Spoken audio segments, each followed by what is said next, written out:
आणि आता एक ब्रेकिंग बातमी सध्या समोर येते। अर्ज मागे घेण्याच्या शेवटच्या दिवशी नाशिक सारखाच अहिल्यानगरमध्ये देखील हाय व्होल्टेज ड्रामा सुरू झालेला आहे। शेवटच्या क्षणापर्यंत अहिल्यानगरात गोंधळ पाहायला मिळतोय। अपक्ष दत्तात्रय पानसरे यांनी अर्ज मागे घेतलेला आहे। शहाबाज सय्यद यांनी पानसरे यांचा अर्ज मागे घेतला रंगलेला पाहायला मिळतोय। लैलेश बारगजे आमचे प्रतिनिधी सध्या आपल्या सोबत जोडले गेलेले आहेत। लैलेश, नेमकं काय घडतंय? शेवटच्या मिनिटापर्यंत आपल्याला अहिल्यानगरमध्ये हाय व्होल्टेज ड्रामा पाहायला मिळतोय। नेमकी कुणी माघार घेतली आहे, काय अपडेट्स आहेत?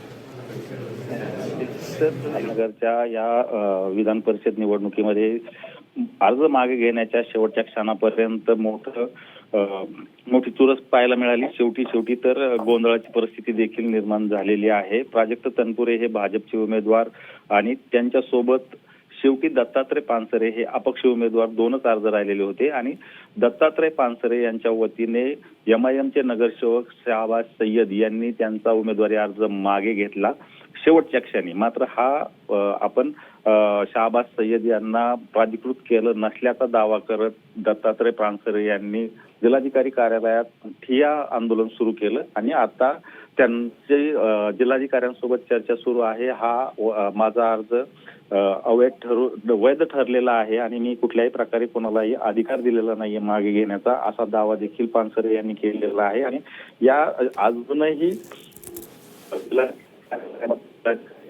यांच्यामध्ये चर्चा सुरू आहे। आता पानसरे यांचा वैध ठरवला जातो, बाद होतो की निवडणुकीच्या रिंगणात। निश्चितच त्यामुळे आता या संपूर्ण घडामोडींवर अपडेट्सवर आपलं लक्ष असणारच आहे। मात्र दत्तात्रय पानसरे यांनी त्यांच्या सहकाऱ्यांसह समर्थकांसह या ठिकाणी ठिय्या आंदोलन सुरू केलेलं आहे, त्याचीच ही दृश्य आपण पाहतोय। त्यामुळे या संपूर्ण अपडेट्सवर आपलं लक्ष असेलच। धन्यवाद लैलेश या माहितीसाठी।